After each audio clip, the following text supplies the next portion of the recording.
of talk about how AI is being used to solve problems at workplaces.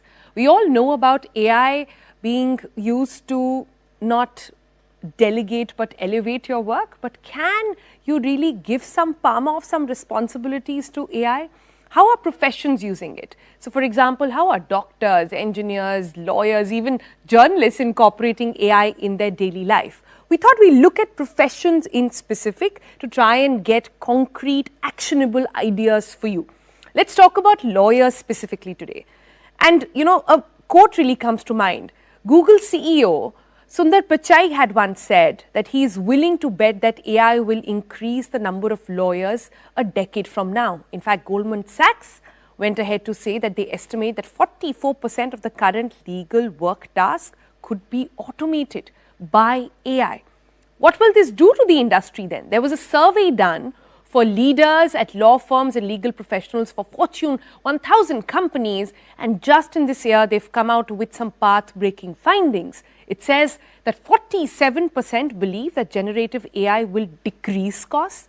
It also talks about 30% indicating that it will increase revenue, and that 31% of law firms have already an AI budget, and 90% are saying that they're surely going to invest in AI. So AI in law firms has arrived. The question is, how will it translate into usage here in India? So we thought we'll go around and ask some lawyers, do they really use AI? If yes, how so? And how are they managing or keeping up with AI? Here's what they said.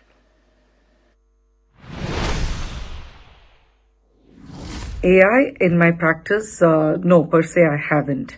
But as a party trick, we did use one of the popular generative AI tools, and I must say I was very impressed with it. When it was asked the question about, to say something nasty about N.S. Nappanai, the response that came was, N.S. Nappanai is a very respected and renowned lawyer. It's inappropriate to ask this question. Seriously impressive, I must say. But whilst I may have not used AI, I was very keen on actually developing an AI tool, and that was nearly a decade and a half back. I guess I was ahead of my time at that time.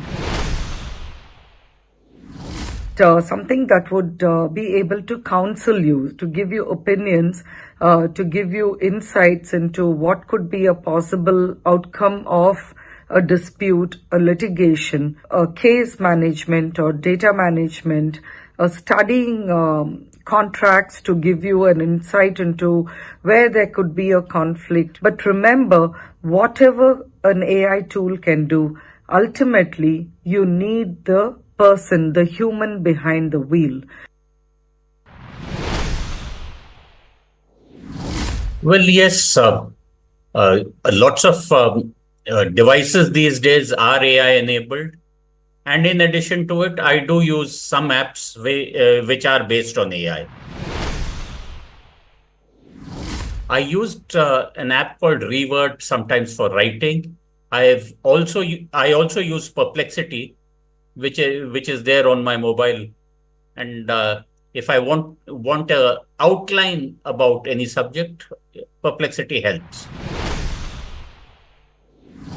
I would like legal AI, which could possibly go through my briefs, come out with a list of dates, the relevant case law, and possible lines of argument. That which younger lawyers do in a senior advocate's office. If there is an AI which does everything like that, maybe that would be useful. All right then, so that's the current status of AI being incorporated by lawyers in India. But let's turn to an expert now. We are joined by Deepa Premkumar. She's partner at Flintox and someone who's been watching the application of AI in our daily lives very, very closely. Good morning, Deepa. Welcome to the Breakfast Club. It's always lovely to have you. We got a bit of a reality check. The statistics we spoke about, how globally people and companies are sort of incorporating AI, or law firms are incorporating AI, is much higher compared to how we look at it being sort of used or adapted to in India. this comes at a time when the Chief Justice of India has also said that even judges should now incorporate AI and use it in some form. So, my first question really to you is, how exactly can law firms, since India is also just catching up to it now, how can law firms and lawyers use AI now in a daily practice?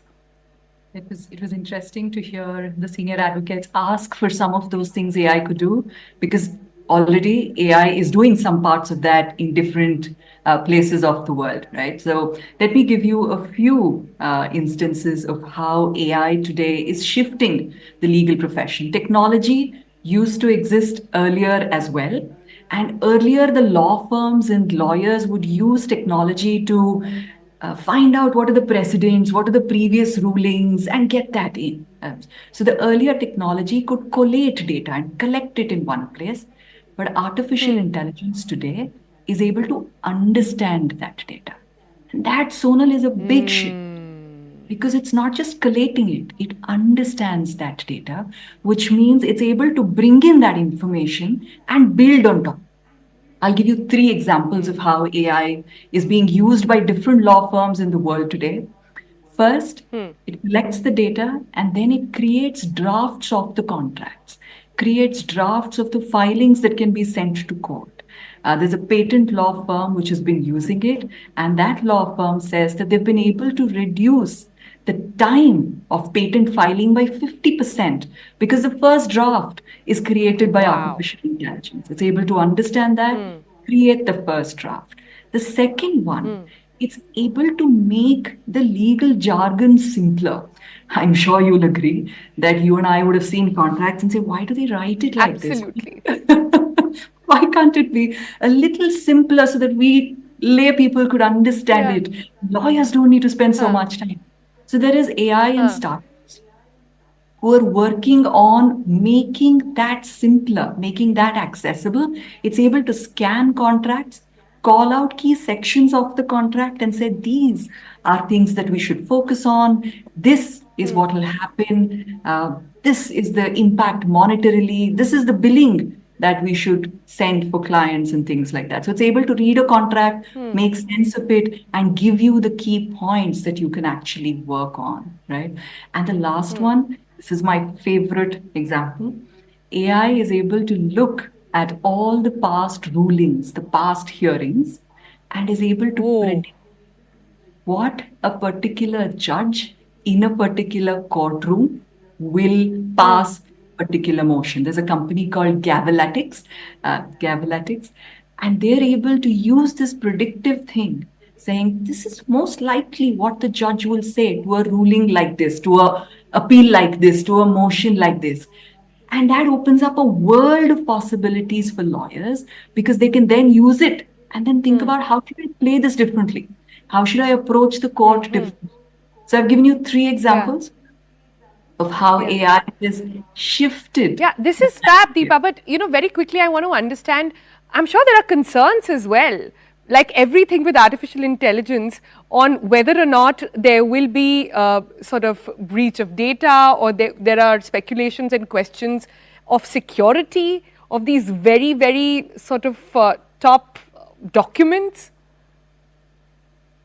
Absolutely. Absolutely. I think data confidentiality, data privacy is a key concern. We work with law firms, and that's one of the most common things that comes up, saying, my client's data is confidential. I can't have it out there. I can't hand it over to some algorithm to include in some data set, right? So that's a key concern, a very valid concern that the law firms have. But today, artificial intelligence has been able to create those bubbles. There are enterprise level AIs available which do not let your data go out into the universe. Specifically designed to keep your data set in your company and not let it go out. So that is one. The second concern is around accuracy. Sometimes AI does get ahead of itself, doesn't always give you accurate data and things like that. Accuracy is a second key concern that comes up. There have been stories about some filings going wrong as well. There are specific AIs which are designed and built and trained on legal data, like Harvey.